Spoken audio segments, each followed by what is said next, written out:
அம்பேத்கரை வந்து கொண்டாடினதே வந்து காங்கிரஸ் அரசு தான். பாஜகவினர் வந்து இது ஒரு பெரிய விவகாரத்தை மறைக்கிறதுக்கான செயலா இந்த விஷயத்த பண்ணிட்டு இருக்காங்க. மாத்தி மாத்தி பண்றது அவங்களுக்கு ஒன்றும் பெரிய விஷயம் கிடையாது அப்படிங்கிற மாதிரி சொல்லியிருக்காரு. காங்கிரஸ் வந்து வேணும்னே ஒரு பிரச்சனையை இல்லாத ஒரு பிரச்சனையை இப்போ உண்டு பண்ணி இப்போ திடீர்னு அம்பேத்கரை தூக்கி வச்சு கான்ஸ்டிடியூஷனை தூக்கி வச்சுட்டு ஒரு போராட்டத்தை பண்ணிட்டு இருக்க பார்க்கும்போது நமக்கே வேதனையாக தான் இருக்குது. ஒவ்வொரு மாநிலத்துக்கும் என்ன தேவை, இந்த தேசத்தில் என்ன செய்யணும், அதை பற்றி எங்கேயுமே பேச்ச காணும். இல்லாத ஒரு விஷயத்தை வந்து பேசி இப்போ சண்டை போட்டுட்டு இருக்கிறாங்க. அம்பேத்கர் என்றைக்குமே காங்கிரஸை நம்பியதில்லை. காங்கிரஸ் அம்பேத்கருக்கு நிறையவே துரோகம் செய்திருக்கிறார்கள். இப்போ என்ன பண்ணுறாங்க, கான்ஸ்டிடியூஷனை தூக்கி பிடிக்கிறாங்க அம்பேத்கர். அதே கான்ஸ்டிடியூஷனை வந்து எத்தனை முறை அவர்கள் அமெண்ட் பண்ணியிருக்கிறாங்க, கிட்டத்தட்ட ஒரு 90 முறை அமெண்ட் பண்ணியிருக்கிறாங்க. அந்த கான்ஸ்டிடியூஷனுக்கு எதிராக நடந்தவர்களும் காங்கிரஸ் தான். அதில் எமர்ஜென்சி கொண்டு வந்தது அவங்க தானே. தேசியத்திற்கு எதிரானவர் ஈவே ராமசாமி அவர்கள். என்றைக்குமே அவர் இந்தியாவை ஒரு தேசமாக கருதியதில்லை, அதை ஒத்துக்கிட்டதும் இல்லை. அம்பேத்கருக்கும் திமுகவுக்கும் காங்கிரஸுக்கும் எந்த கட்சிக்குமே வந்து அம்பேத்கரை பற்றி பேசுவதற்கான யோகிதை கிடையாது. திருமாவளவன் அவர்கள்லாம் இதெல்லாம் வந்து யோசிச்சு பார்க்கணும். அது எப்படி ஈவே ராமசாமியை கொண்டு வந்து நீங்கள் பட்டியலின தலைவராக நீங்கள் பேசுகிறீங்க, அதை பற்றி அவர் யோசிக்கவே மாட்டேங்கிறார். இன்றைக்கி என்னன்னா திராவிட முன்னேற்ற கழகத்தில் வந்து அம்பேத்கரை பற்றி பெரியதாக பேசிக்கொண்டு இந்த போராட்டத்தில் அவங்களும் இருக்கிறாங்க. திராவிடம் ஒரு கூட்டத்தை அவர் ஏற்றுக்கவே இல்லையே, நீங்கள் அதை தானே வச்சு பிடிக்கிறீங்க, திராவிடன் மாடல் தானே சொல்கிறீங்க.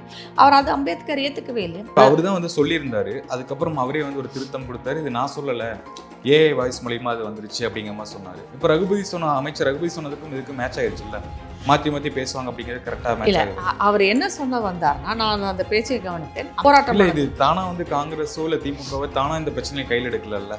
இப்போ ஒருத்தர் சொன்னதுக்காக தான் இங்கே ரிப்ளை பண்ணிட்டு இருக்காங்க. நீங்க எப்படி பிஹேவ் பண்ணணும்னு கூட உங்களுக்கு தெரியல. நீங்க ஒரு டி-ஷர்ட் போட்டு வரதே நான் வந்து ஏத்துக்கல. நீங்க மாறிட்டு போட்டு வரக்கூடாதுன்னு நினைக்கிறேன்.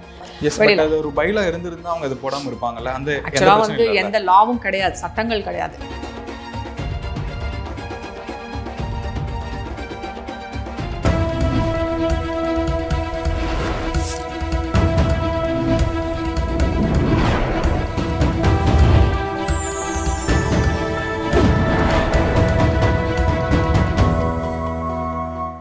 சேனல் 5 தமிழர்களுக்கு வணக்கம். இன்றைய நேர்காணலில் நம்முடன் இணைந்திருப்பவர் சமூக ஆர்வலர் திருமதி ராதா தேவர் அவர்கள். வணக்கம் மேம்.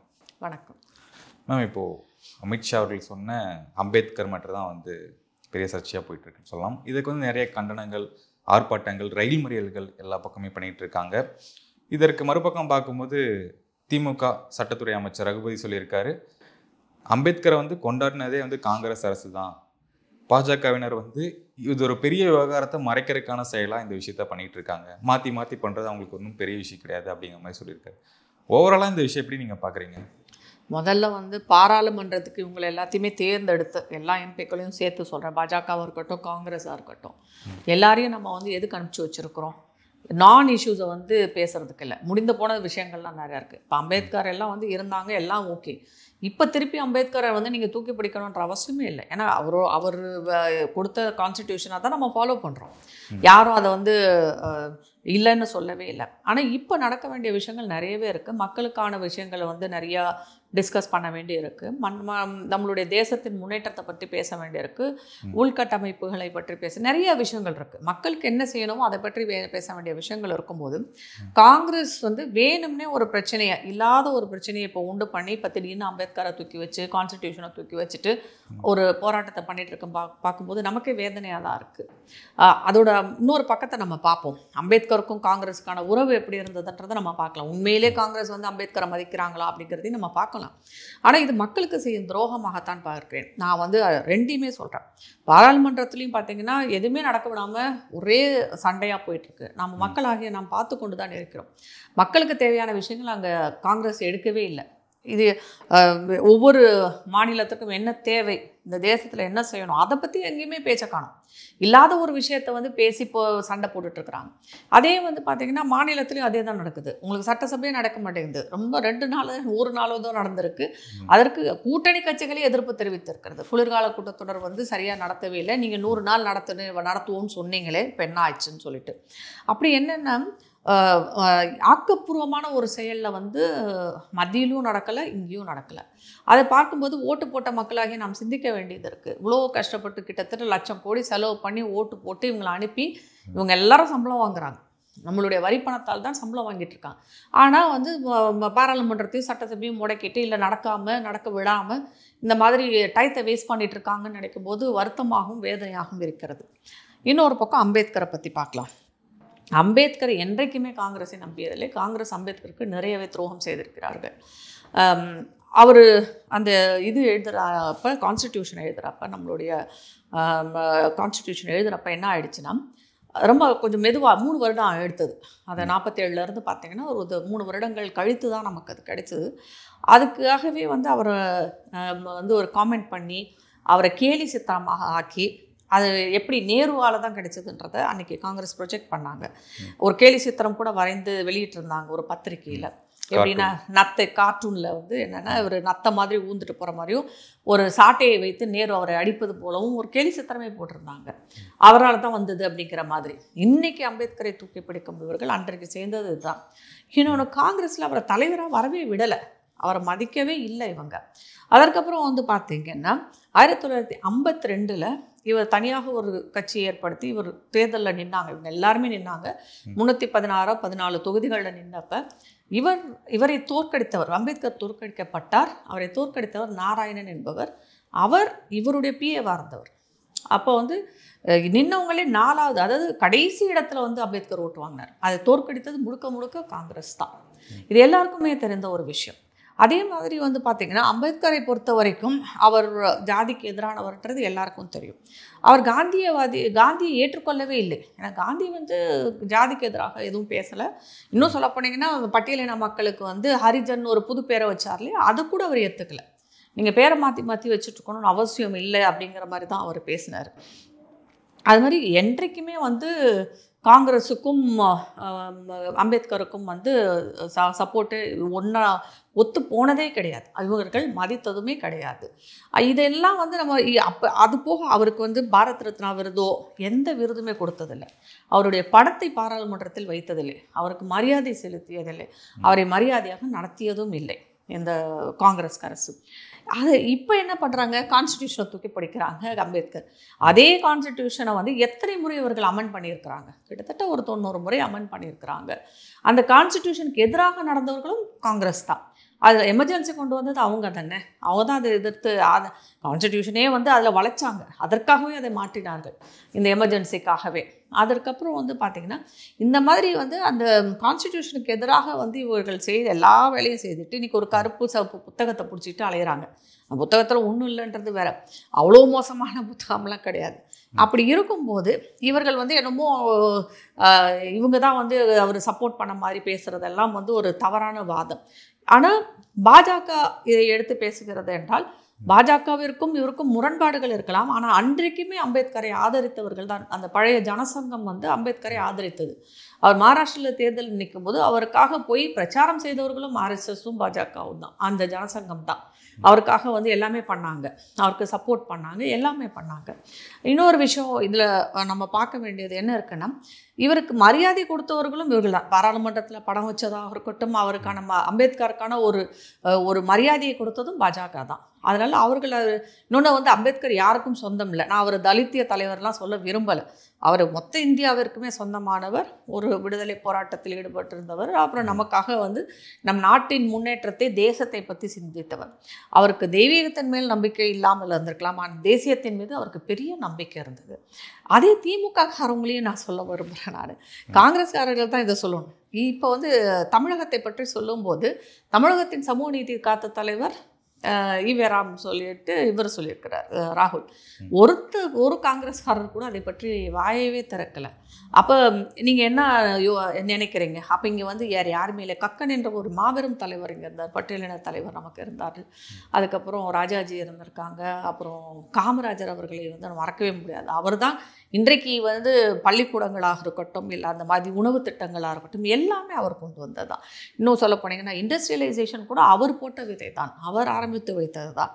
அதை பற்றியெல்லாம் வந்து காங்கிரஸ்காரங்களே மறந்து போய் அவங்க இப்போ என்ன பண்ணுறாங்க, திராவிட முன்னேற்ற கழகம் அந்த கட்சியை சேர்ந்தவங்க மாதிரியே பேசிகிட்டு இருக்காங்க. செல்வ பெருந்தகை அவர்கள் வந்து ஈவே ராமசாமி சொல்லும்போது ஃபஸ்ட்டு இவர் ஆளாக அதை வந்து இல்லைன்னு சொல்லியிருக்கணும்.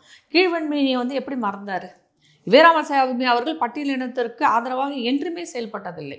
அவர் சொன்ன நிறைய வாக்கியங்கள் இருக்குது. அதாவது ஜாக்கெட் போட ஆரம்பித்ததுனால, புலையர்கள் ஜாக்கெட் போட ஆரம்பித்ததுனால துணி விலை ஏறிடுச்சுன்னு சொன்னார். அந்த மாதிரி அவர் என்றைக்கும் பட்டியலின மக்களுக்கு எதிராக தான் பேசியிருக்கிறார். அவர் வந்து என்றைக்கும் சப்போர்ட் பண்ணி பேசினதில்லை. கீழ்வெண்மணியின் படுகொலையிலும் அதுதான் நடந்துச்சு. இன்னொன்று, தேசியத்திற்கு எதிரானவர் ஈவே ராமசாமி அவர்கள். என்றைக்குமே அவர் இந்தியாவை ஒரு தேசமாக கருதியதில்லை, அதை ஒத்துக்கிட்டதும் இல்லை. இன்னும் சொல்லப்போனால் பிரிட்டிஷ்காரங்க போகக்கூடாதுன்னு விரும்பினவர் அவர். அதே மாதிரி ஜின்னா கூட சேர்ந்து இந்த நாட்டை வந்து பிரிக்கணுன்ற மாதிரி பேசினவர். ஆனால் அதே அம்பேத்கரை கேட்டிங்கன்னா அவர் அப்படி கிடையாது. அவருடைய பேச்சுக்கள் வந்து அம்பேத்கரை பொறுத்த வரைக்கும் எல்லாத்துலேயும் ஒரு உறுதி இருந்தது, ஒரு ஸ்திரத்தன்மை இருந்தது, ஒரு உண்மை இருந்தது. அவர் ஜாதிகள் இருக்கக்கூடாது, அவர் ரிசர்வேஷன் கேட்டார். காந்தியோ இவராவோ அப்போ ரிசர்வேஷன் அவங்கெல்லாம் ஏற்றுக்கவே இல்லை. அதாவது பட்டியலின மக்களுக்குன்னு தனியாக கொடுக்கணும், அவர்களை முன்னேற்ற வேண்டும். அதுவும் ஒரு கால வரையோடு சொன்னார், இதுக்குள்ளே அவங்க முன்னேறணும். சமஸ்கிருதத்தை அவர் சப்போர்ட் பண்ணார். உபநிடதங்கள் வந்து படித்தவர் அவர். உபநிடதங்கள்லேருந்து நான் ஐடியா எடுத்திருக்கேன் கான்ஸ்டிடியூஷன்லன்னு அவரே சொல்லியிருக்கிறார். ஆனால் இதுக்கெல்லாம் எதிரானவங்க தான் இவங்க, ஹிந்திக்கு எதிரானவங்க இவங்க. ஆனால் அவர் ஹிந்தியை சப்போர்ட் பண்ணார். அந்த மாதிரி நிறைய விஷயங்களில் முரண்பாடுகள் தான் அதிகம் நீங்கள் அம்பேத்கரை பொறுத்த வரைக்கும். அம்பேத்கருக்கும் திமுகவுக்கும் காங்கிரஸுக்கும் எந்த கட்சிக்குமே வந்து அம்பேத்கரை பற்றி பேசுவதற்கான யோகிதை கிடையாது. ஏன்னா இது வரைக்கும் இருந்தவர்கள் பாஜக பேசுதுன்னா பாஜகவுக்கும் அவர்களுக்கும் எந்த பெரிய முரண்பாடுகளும் இல்லை. அவர் எந்த அளவுக்கு ஹிந்து மதத்தை பற்றி அவர் விமர்சித்தாரோ அதே அளவுக்கு கிறிஸ்துவத்தையும் இஸ்லாமியத்தையும் பற்றி விமர்சனம் பண்ணியிருக்கிறார். ஆனால் அதை யாருமே அவங்க சொல்ல மாட்டாங்க. அவர் வந்து பாகிஸ்தான் பிரிவினையை ஆதரிக்கவே இல்லை, ஜின்னாவை ஏற்றுக்கவும் இல்லை. இது இந்து நாடாக இருக்க வேண்டும் என்று விரும்பியவர். ஏன்னா இந்து நாடாக இருந்தால் தான் இது செக்யுலர் கண்ட்ரியாக இருக்கும், மத சார்பின்மை இருக்கும், இந்துக்களுக்கு அந்த அளவுக்கு பரந்த மனப்பான்மை இருக்கிறது என்று அவரே எழுதியிருக்கிறார் இதை பற்றி. ஆனால் இவங்க என்ன பேசுகிறாங்க, அதற்கு மாறான சிந்தனையை தான் பேசுகிறாங்க. திருமாவளவன் அவர்கள்லாம் இதெல்லாம் வந்து யோசித்து பார்க்கணும். அது எப்படி ஈவே ராமசாமியை கொண்டு வந்து நீங்கள் பட்டியலின தலைவராக நீங்கள் பேசுகிறீங்க, அதை பற்றி அவர் யோசிக்கவே மாட்டேங்கிறார். இன்றைக்கி என்னன்னா திராவிட முன்னேற்ற கழகத்தில் வந்து அம்பேத்கரை பற்றி பெரியதாக பேசிக்கொண்டு இந்த போராட்டத்தில் அவங்களும் இருக்கிறாங்க. இந்த அம்பேத்கர் படத்தை வைத்துக்கொண்டு அவங்க திராவிட முன்னேற்ற எல்லாம் நினைக்கிறாங்க. அதை பற்றி பேசுவதற்கு என்ன இருக்கிறது? ஈவே ராமசாமிக்கும் அம்பேத்கருக்கும் ஆகவே ஆகாது. இந்த கோயில் நுழைவு போராட்டத்திலாம் அவர் இன்னும் சொல்லப்போனால் நான் சொல்ல விரும்பவில்லை, ஈவே ராமசாமியை அவர் விமர்சனம் செய்திருக்கிறார். பைத்தியக்கார கூட்டம்னு சொல்லி விமர்சனமே செய்திருக்கிறார் அம்பேத்கர். அந்த மாதிரி தான் இருந்தது இது. அவர் திமுக வந்து அம்பேத்கரை பற்றி விமர்சனம், அதாவது கொண்டாடக்கூடாது அப்படின்னு சொல்ல வரீங்க? ஆமாம், கொண்டாடுவதற்கு நீங்கள் கொண்டாடுங்க, ஆனால் உங்களை சப்போர்ட் பண்ணாருன்னு சொல்லாதீங்கன்ற. உங்கள் கொள்கைக்கு எதிராக இருந்தவர் அம்பேத்கர். நீங்கள் சொல்கிற வந்து பிரிவினைவாதத்துக்கு எதிரான இருந்தவர். இன்னொன்று, ஆரியன் திராவிட அந்த இதை வந்து அவர் ஏற்றுக்கவே இல்லை. அது வந்து கற்பனைன்னு சொன்னவர். அந்த ஆரியன் திராவிடன் டிவிஷன் ரேஸை வந்து தியரியை வந்து அவர் ஏற்றுக்கவே இல்லையே. திராவிடம் ஒரு கூட்டத்தை அவர் ஏற்றுக்கவே இல்லையே. நீங்கள் அதை தானே வச்சு பிடிக்கிறீங்க, திராவிடன் மாடல் தானே சொல்கிறீங்க. அவர் அது அம்பேத்கர் ஏற்றுக்கவே இல்லையே. திருமாவளவன் அதை சொல்லணும் இல்லையா? அவர் அம்பேத்கரை பெருசாக பேசுகிறாங்கன்னா அவர் அதை சொல்லணும். ஆனால் இஸ்லாமியர்கள் சிறுபான்மையினருக்கு சப்போர்ட்டாக இன்றைக்கி பேசுகிறாரு. ஆனால் அதே விஷயத்தை வந்து அம்பேத்கர் எப்படி பார்த்தார்? இஸ்லாமியர்கள் அதிகமானால் நமக்கு தான் பிரச்சனைன்னார். அது வந்து நம்ம இன்னும் சொல்லப்போனால் ஆர்மிக்குள்ளெல்லாம் வர வேண்டான்னு சொன்னார். அவங்க வந்து ஆர்மிக்குள்ளெல்லாம் வேண்டான்னு சொன்னார். ஏன் அவர் அதை சொன்னார்னா அந்த மக்களுக்கு எதிராக இல்லை, அந்த மதம் அப்படி. அவர் மோனோதீஸ்ட்ன்றவங்கள ஒரு புத்தகம், ஒரு இது ஒருத்தரை நம்பிய ஒரு மத கோட்பாடுகள் இருக்கு இல்லையா, அதை எதிர்த்தார் அவர். அவங்கெல்லாம் வந்து சரிப்பட்டு வரமாட்டாங்க அப்படிங்கிறதுல அவருடைய எழுத்துக்கள் நிறையவே எழுதியிருக்கிறார். நீங்கள் ஸ்டார்டிங்கில் சொல்லியிருந்தீங்க, இப்போ அமித்ஷா அவர்கள் சொன்னார், இப்போ அம்பேத்கரை பற்றி பேச தேவையில்லை, மக்களுக்கு தேவையான விஷயங்கள் நிறையா இருக்கிறத செய்யணும் அப்படின்னு சொல்லியிருந்தீங்க. ஏன் அது பேச தேவையில்லை அப்படின்னு நினைக்கிறீங்க? இப்போ அவர் தான் வந்து சொல்லியிருந்தாரு, அதுக்கப்புறம் அவரே வந்து ஒரு திருத்தம் கொடுத்தாரு, இது நான் சொல்லலை, ஏஐ வாய்ஸ் மூலியமா அது வந்துருச்சு அப்படிங்கிற மாதிரி சொன்னார். இப்போ அமைச்சர் ரகுபதி சொன்னதுக்கும் இதுக்கு மேட்ச் ஆயிடுச்சு இல்லை, மாற்றி பேசுவாங்க அப்படிங்கிறது கரெக்டாக மேட்ச் ஆகுது. அவர் என்ன சொன்ன வந்தார்னா, நான் அந்த பேச்சை கவனித்தேன். அம்பேத்கர்னு சொல்லிட்டு நீங்கள் இப்போ பார்த்தாலும் அவரை பற்றியே கதறிக்கிட்டு இருக்கீங்க, அவரை வைத்து ஒரு அரசியல் செய்யுங்க. இதே தான் திரு கருணாநிதி அவர்களுக்கும் சொல்லியிருக்கார். அம்பேத்கர் சொல்லி ஒரு கூட்டம் அரசியல் செஞ்சுட்டு இருக்குன்னு சொல்லிட்டு இன்னைக்கு அதை காங்கிரஸ் எடுத்து வச்சு பண்ணிட்டு இருக்கு. ஏன் உங்களுக்கு அரசியல் செய்வதற்கு உங்கள் கட்சியை சேர்ந்த யாருமே இல்லையா? அம்பேத்கர் ஒரு பிராமணியத்திற்கு எதிரானவர் இல்லையா? அவருடைய மனைவி, 2வது மனைவியே பிராமண சமூகத்தை சேர்ந்தவர். அவர் என்னைக்கும் அவருடைய ஆசிரியர் ஒரு பிராமணர். அவர் அதை பற்றி பிராமணியத்தை, ஆனால் வந்து திமுக என்னது, பிராமணியத்துக்கு எதிரான கட்சி, பிராமணர்களுக்கு எதிரான கட்சி. அது எல்லாருக்கும் தெரிஞ்ச ஒரு விஷயம்தான். இப்போ என்ன நான் சொல்ல வரேன்னா, நீங்கள் ஒரு பிரச்சனையை எடுத்து பேசணும்னு முடிவு பண்ணிட்டு இருக்கீங்க. அது மக்கள் சார்ந்த பிரச்சனையாக இருக்க வேண்டுமே தவிர மறைந்து போன தலைவர்களை வைத்து விமர்சனம் செய்வதும் அவர்களை பேசுவதும் தேவையில்லைன்னு நினைக்கிறேன் நான். பாராளுமன்றத்தில் நீங்கள் எதுக்கு போய் அதை பேசணும்? அதனால உங்களுக்கு என்ன கிடைக்க போகுது, இல்லை மக்களுக்கு என்ன நடக்க போகுது? இப்போ இந்த போராட்டம் இது தானா வந்து காங்கிரஸோ இல்லை திமுகவோ தானா இந்த பிரச்சனையை கையில் எடுக்கல. இப்போ ஒருத்தர் சொன்னதுக்காக தான் இங்கே ரிப்ளை பண்ணிட்டு இருக்காங்க. இவர்கள் அவங்க வந்து ஃபர்ஸ்ட் எடுத்தது வந்து காங்கிரஸ் தான். அந்த கான்ஸ்டிடியூஷன் எடுத்து வச்சுட்டு ராகுல் காந்தி அவர்கள் தான் அதை முதல் ஆரம்பிக்கிறாங்க. இதற்கு எதிரானவர்கள் நீங்கள், அம்பேத்கருக்கு வந்து எதிரானவர்கள் நீங்கள், அம்பேத்கர் கோட்பாடுகள் அப்படின்னு ஆரம்பித்தாங்க. அதற்கு அமித்ஷா பதில் சாடி கொடுக்கும்போது நீங்கள் அம்பேத்கர்னு சொல்லிட்டு எப்போ பார்த்தாலும் ஒரு அரசியல் பண்ணுறீங்கன்னு சொல்கிறார். நியாயமான கேள்வி தானே, நாமளும் அதை தான் கேட்குறோம். இன்றைக்கு அம்பேத்கரை வந்து வசைபாடுவதாக இருந்தாலும் சரி, புகழ்வதாக இருந்தாலும் சரி, நீங்கள் பாராளுமன்றத்தில் அதை போய் செய்து என்ன சாதிக்க போகிறீங்கன்றதான் என்னுடைய கேள்வி. மக்கள் பிரச்சனைகள் 1000 இருக்குது, 1000 லட்சங்கள் கூட இருக்குது. அதை வந்து பேசுங்கன்ற நான் மக்களுக்காக பேசுவதற்குத்தான் உங்களை பாராளுமன்றத்துக்கு அனுப்பி இருக்கிறோமே தவிர நீங்கள் அங்கே போயிட்டு யாரோ ஒருத்தவங்களை, யாராக இருந்தாலும், அம்பேத்கர் மட்டும் இல்லை, நேருவோ காந்தியோ யாராக இருந்தாலும் பாராளுமன்றத்தில் அவர்களை போய் பேசுவதோ விமர்சனம் பண்ணுவதோ வேண்டாம்னு தான் நான் நினைக்கிறேன். நான் மறைந்த தலைவர்களை பற்றி பேசுவதற்கு எதுவுமே கிடையாது. அதை நீங்கள் வெளியில் வந்து பேசுங்க, உங்களுடைய இப்போ ஊடகங்களில் பேசுங்க, சமூக ஊடகங்களில் பேசுங்க, நம்ம ஏற்றுக்கிறோம். பாராளுமன்றம் என்பது அதற்கான இடம் இல்லை என்பது தான் என்னுடைய கருத்து. பாராளுமன்றம் என்பது மக்களின் வேலையை செய்வதற்காக உங்களை அனுப்பியிருக்கும் ஒரு இடம், ஒரு ஆஃபீஸ்னு கூட வச்சுக்கோங்களேன். அந்த ஆஃபீஸில் போயிட்டு நீங்கள் உங்களுக்கு என்ன வேலை இருக்கோ மக்கள் திட்டங்களை பற்றி பேசுங்கன்னு தான் நம்ம சொல்கிறோம். ஆனால் இன்றைக்கி ஒரு அசிங்கமான ஒரு நிலைமை உண்டாயிருக்கு இல்லையா? நீங்கள் வெளியில் உட்காந்துட்டு அவரோட ஃபோட்டோவை, பணத்தை வச்சுக்கிட்டு நீங்கள் பண்ண அரசியல்னால இன்றைக்கி தள்ளுமுள்ளாகி ஒரு வயதானவர் கீழே விழுந்து அவருக்கு அடிபட்டு ஒரு பட்டியல் இனத்தை, பழங்குடிய இனத்தை சேர்ந்த ஒரு எம்பி என்ன சொல்கிறாங்க, என்கிட்ட வந்து மோசமாக பேசினாரு ராகுல் காந்தின்றாங்க. இதையெல்லாம் பார்க்கும் மக்களாகிய நமக்கு கோபம் தான். பட் இது உண்மை இல்லைல்ல, அவர் பேசலை, அவங்க தரப்பில் பேசலை, அவங்க தரப்பில் தள்ளி விடல அப்படிங்கிற விஷயம் வந்துட்டு இருக்குல்ல. நடந்ததோ நடக்கலையோ அதை பற்றி எனக்கு வந்து நான் அங்கே இல்லாதனால அதை பற்றி சொல்ல, 2 அரசியலே செய்துறாங்கன்னு கூட வச்சுக்கோங்க. ஆனால் அசிங்கமாக இருக்கு இல்லையா பார்க்குறதுக்கு? பாராளுமன்றத்தில் நடக்கக்கூடிய விஷயங்களா இது? நீங்கள் எதுக்கு இப்படி அடிச்சுட்டு கிடக்குறீங்க? நாங்கள் வந்து உங்களை போய் அம்பேத்கருக்காக சண்டை போடுங்கன்னு நம்ம சொன்னோமா? சொல்லவே இல்லையே. மக்களுக்கு அது தேவையில்லை. மக்களுக்கு வந்து அம்பேத்கரை பற்றி பேச வேண்டிய அவசியமும் இல்லைன்னு தான் நினைக்கிறோம். அவருக்கான மரியாதையை நாம் கொடுக்கிறோமே தவிர அது அவரை பற்றி விமர்சிக்கிறதுக்கோ இல்லை அவரை தாங்கி பிடிக்கிறதுக்கோ தூக்கி பிடிக்கிறதுக்கோ நீங்கள் போகலை அப்படிங்கிறது தான் நம்மளுடைய கருத்து. நீங்கள் அங்கே போய் மக்கள் பிரச்சனைகளை பேசுங்கள், மக்கள் பிரச்சனைக்காக போராடுங்கள், மக்கள் பிரச்சனைக்காக வாதிடுங்கள். நம்மளும் வந்து அதை பார்க்கலாம். ஆனால் இங்கே நடக்கிறது வந்து நல்லா தெரியுது, காங்கிரஸ் வந்து ரொம்பவே வந்து ஜெயிக்காததுனால, நிறைய இடங்களை தோற்றதுனால் ஒரு ஃப்ரஸ்ட்ரேஷன் ஆயிடுச்சு. ராகுல் காந்தியை பார்த்தாலே தெரியுது, அவர் முகத்தில் தெரியும், அந்த அவரோட ஃபேஷியல் எக்ஸ்பிரஷன் பார்த்தீங்கன்னா அந்த முகத்தில் தெரியும், சலனங்களை பார்க்கும்போதே நமக்கு நல்லா தெரியுது. அவர் மிக மிக அப்படியே ஒரு மாதிரி ஃப்ரஸ்ட்ரேட் ஆகி போய் ஏதோ ஒன்று செய்யணும், எப்படியாவது மக்கள் கவனத்தை கவரணும். ஆனால் இதனால ஓட்டு போகிறது கிடையாது மக்கள். ஏன்னா நம்மளுடைய அடிப்படை பிரச்சனைகள் வேறு, இது கிடையாது. அந்த அடிப்படை பிரச்சனைகளை வந்து நீங்கள் எந்த மாதிரி கொண்டு போகிறீங்க? இந்த அரசுக்கு வந்து ஒரு வாட்ச் டாகாக இருங்க. நாம் சொல்கிறது அதுதான். நீங்கள் வாட்ச் டாக் மாதிரி, எதிர்க்கட்சி எல்ஓபி லீடர் ஆஃப் அப்போசிஷன் சொல்லும்போது நீங்கள் ஒரு வாட்ச் டாக் மாதிரி மக்களுக்கு வந்து இந்த அரசு நல்லதை கொண்டு செய்யணும், திட்டங்கள் சரியாக போகிறதா போகலையா அதை பற்றி பேசணுன்றது தான் நம்மளுடைய எதிர்பார்ப்பும் கூட. நீங்கள் அது ஒரு ஆக்கப்பூர்வமான எதிர்க்கட்சியாக செயல்படவில்லை என்பது தான் நம் குற்றச்சாட்டே. எங்களுக்கு அம்பேத்கரை பற்றிய எந்த விதமான வாதங்களும் தேவையில்லை. எந்த மக்கள்கிட்ட போய் கேட்டாலும் இதை தான் சொல்லுவாங்க, அம்பேத்கரை பற்றி எதுக்குங்க பேசுகிறாங்கன்னு தான் கேட்பாங்க. எதுக்கு பேசணும்? அவர்களும் இவர்களும் யாராக இருந்தாலும் மக்கள் பிரச்சனைகளை பேசுங்கள், மக்கள் பிரச்சனைகளை விவாதம் செய்யுங்கள், மக்களுக்கு நல்லது செய்யுங்கள். அதை தான் நம்ம எதிர்பார்க்குறோம் இங்கே. ஓகே, இப்போது எல்லாருமே வந்து இப்போ தமிழகத்திலே வந்து எல்லா தலைவர்களும் வந்து முக்கியமான தலைவர்கள் எல்லாருமே அம்பேத்கருக்கான ஒரு குரல் கொடுத்துருக்காங்க. இந்த மாதிரி பேசுனதுக்கு விஜய் அவர்களும் ஒரு இது சொல்லியிருந்தார், எங்களுடைய கொள்கை தலைவர் வந்து நீங்கள் இப்படி பேசக்கூடாது, வன்மையாக கண்டிக்கிறோம் அப்படின்னாரு. ஆனால் இது எல்லாமே நடக்கும்போது எடப்பாடி பழனிசாமி அவர்கள் மட்டும் எந்த ஒரு கண்டனமும் தெரிவிக்காமல் இருக்கார். அதுக்கு சில விமர்சனங்கள் எல்லாமே வருது. அவருக்கு அமித்ஷா அவர்களுக்கு வலிக்காமல் கூட நீங்கள் இதை ஒன்று சொல்லுங்கள் அப்படிங்கிற மாதிரி விமர்சனம்லாம் வருது. இது அந்த கூட்டணிக்கான பிளான் எடுத்துக்கலாமா? கூட்டணியோ கூட்டணியிலோ இதை பற்றி பேசுவதற்கு என்ன இருக்கிறது என்றுதான் நான் கேட்குறேன். எடப்பாடி அவர்கள் அதே தான் செய்திருக்கிறார். இதை பற்றி பேசுறதுக்கு என்ன இருக்குது அப்படிங்கிற மாதிரி தான். இதற்காக எதுக்கு கண்டனம் தெரிவிக்கணும்னு கூட தெரியல. விஜய் அவர்கள் சொல்கிறார், எதுக்கு கண்டனம் தெரிவிக்கிறார்? அவர் என்ன அசிங்கமாக பேசிட்டார் அமித்ஷா? அவர் சொன்ன விமர்சனத்துல நீங்க என்ன சிறுமையை கண்டீர்கள் அப்படின்னு எனக்கு புரியல. அப்படின்னா நீங்க என்ன பண்ணணும்னா, ஒரு விஜய் அவர்கள் அதை வச்சு ஃபேஷன் ஆகிருச்சு அப்படிங்கும்போது, ஆமா இப்ப அதை வச்சு நம்ம ஒரு ஃபேம் தேடிக்கிற மாதிரி அர்த்தம் தானே அது? அது வந்து காங்கிரஸ் செய்கிறாங்க. அதாவது இதில் வந்து ஓட்டு அரசியல் இல்லை மேம், அது எல்லாத்துக்கும் தானே சொல்லியிருக்காங்க. இப்போ குறிப்பிட்டு காங்கிரஸ்க்கு மட்டும் சொல்லல. இல்லை, இது ஓட்டு அரசியல் தாங்க. எப்படின்னா பட்டியலின தலைவராக நம்ம அம்பேத்கரை இவங்க வந்து உருவகப்படுத்திட்டாங்க.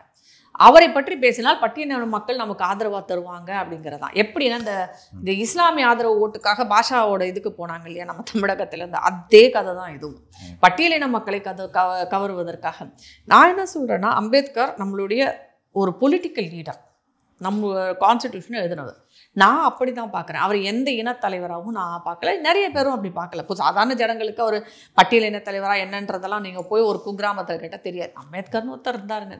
ஆனால் இப்போ என்ன பண்ணிட்டாங்க, அவர் ஒரு ஜாதி தலைவராக ஆக்கிட்டாங்க நம்ம ஊரில். அதுதான் பெரிய பிரச்சனை. ஜாதி இல்லைன்னு யாரெல்லாம் சொல்கிறாங்களோ அவங்கெல்லாம் ஜாதிக்கான தலைவரை தான் தேடி கண்டுபிடித்து கொண்டிருக்கிறார்களே தவிர ஒரு பொதுப்படையான தலைவராக யாரையுமே பார்க்க மாட்டேங்கிறாங்க. ஏன்னா இது ஒரு பியோர் அரசியலாக தான் பார்க்குறேன். அவங்க தங்களை முன்னிறுத்துவதற்காக பட்டியலின மக்களை ஏமாற்றி கொண்டிருக்கிறார்கள் அம்பேத்கர் பெயரை வச்சு அரசியல் செய்து. அதில் அவர் எடப்பாடி அவர்கள் விமர்சனம் செய்ய, அது அவருடைய கருத்து. விஜய் அவர்கள் வந்து எங்களுடைய கொள்கை தலைவர். அப்படி அம்பேத்கருடைய கொள்கையை நீங்கள் தூக்கி பிடிக்க வேண்டும் என்றால் அவர் சொல்கிற எல்லாத்தையும் இவங்க ஏற்றுக்கணும். அவர் உபநிடத்தை ஏற்றுக்கொண்டார், ஹிந்தியை ஏற்றுக்கொண்டார். கொஞ்ச நாளைக்கு கழித்து ஹிந்தி வந்து ஒஃபிஷியல் லாங்குவேஜாக பொது மொழியாக இந்தியாவிற்கு வேண்டும் அப்படின்னு சொன்னவர் அம்பேத்கர். அதை அவர் ஏற்றுக்குறாரா? சமஸ்கிருதத்தை புகழ்ந்து பேசியவர், அதை இவங்க ஏற்றுக்குவாங்களா? ஆரிய திராவிட இது இல்லைன்னு சொல்கிறார், அதை இவங்க ஏற்றுக்குவாங்களா? இதெல்லாத்தையும் இவங்க வெளிப்படையாக சொன்னால் நல்லாயிருக்கும். அம்பேத்கர் ஈவேராவும் ஒரே மேடையில் வந்து பேசினவர் தான் இவர். அது எப்படி? ரெண்டு பேருக்கு ஆகவே ஆகாது. அம்பேத்கர் வந்து பெரியாரை ஏற்றுக்கொள்ளவே இல்லை என்றைக்குமே. அவர் வந்து செய்கிற அரசியல் வந்து அம்பேத்கருக்கு பிடிக்காது. அது நிறைய முறை அவர் சொல்லியிருக்கிறாரு, எழுதியும் இருக்கிறார். அதை ஏற்றுக்கொள்வார்.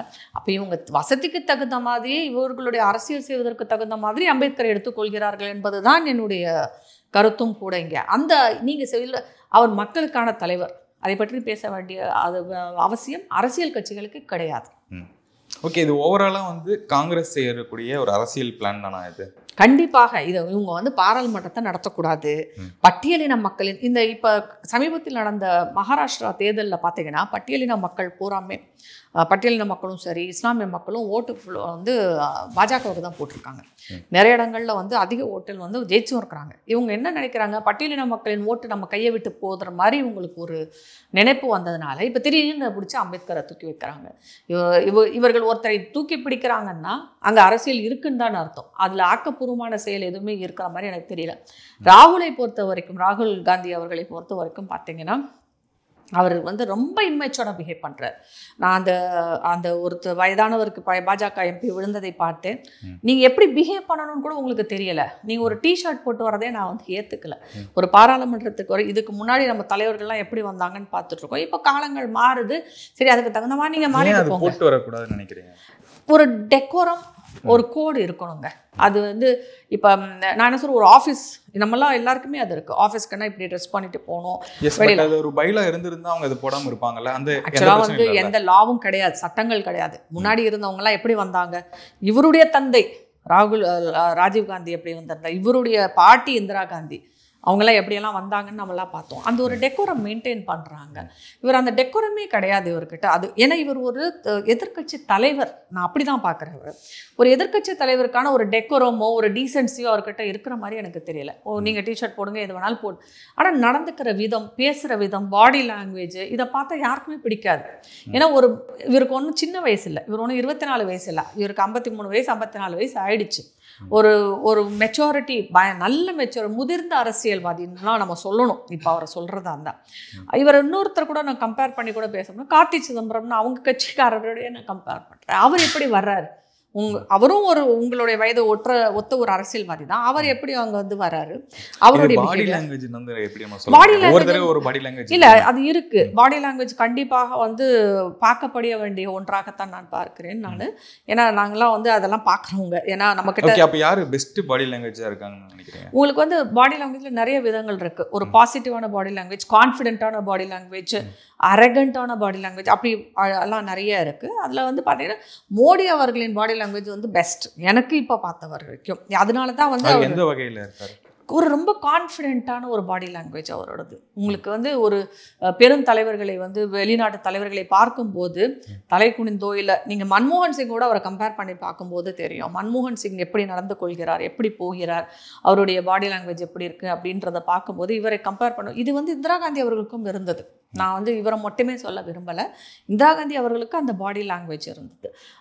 நேரு அவர்களுக்கு நான் சில வீடியோஸ் எல்லாம் பார்த்த வரைக்கும் கிட்டத்தட்ட ராகுல் காந்தியை ஒட்டு தான் இருக்குது. அவருக்கும் ஒரு சிறு பிள்ளைத்தனமான ஒரு பாடி லாங்குவேஜ்னு சொல்லலாம். பட் ஆனால் இவருக்கு ராகுல் காந்திக்கு அந்த மெச்சூரிட்டியே இல்லாமல் இருக்குது. அவர் மூத்த தலைவர் விழுந்து கிடக்கும்போது நீங்கள் எல்லோரும் கத்துறாங்க, நீங்கள் ஒரு தழுவி விழுந்துட்டார். அவருடைய அந்த பார்வையில் ஒரு கனிவோ கருணையோ ஒரு பதட்டமோ என்ன ஆயிடுச்சு பாவமே அப்படின்ற மாதிரி இல்லை, ஒரு திமிரா பேசுகிற மாதிரி இருந்தது. அவர் பேசின விதம், நடந்து போன விதம் எல்லாமே அப்படி தான் இருந்தது. இது தேவையில்லை. இன்னொன்று வந்து இது போர்க்களம் அல்ல, இது பாராளுமன்றம். பாராளுமன்றத்தில் போட்டியாக நீங்கள் போட்டி போட்டுக்கோங்க, ஆனால் போர் செய்யாதீங்கன்றதை தான் நம்ம சொல்ல விரும்புகிறோம். இங்கே போய் அங்கே வந்து ஒருத்தரை அனுசரித்து போங்க, தவறு செய்தால் சுட்டி காட்டுங்கள், அதை வந்து தட்டி கேளுங்க. ஆனால் நீங்கள் வந்து அங்கே போகிறதே சண்டை போடுறதுக்குன்ற மாதிரி இருக்குது. அதே மாதிரி இன்னொரு விஷயத்தையும் நான் சொல்ல விரும்புகிறேன். இவங்க யாரெல்லாம் ஆதரிக்கிறாங்க காங்கிரஸ்ன்னு பார்த்தீங்கன்னா தீவிரவாதிகளை ஆதரிக்கிறாங்க. டீப் ஸ்டேட்னு சொல்கிற அமெரிக்கா, சோரோஸ் இவர்களை ஆதரித்து பேசி எங்கே போனாலும் இந்தியாவை பற்றி தவறாக பேசுகிறீர்கள். இந்தியாவை யார் தவறாகவும் கேலியாக பேசுகிறோம் அவங்கள சப்போர்ட் பண்ணி பேசுகிறீங்க.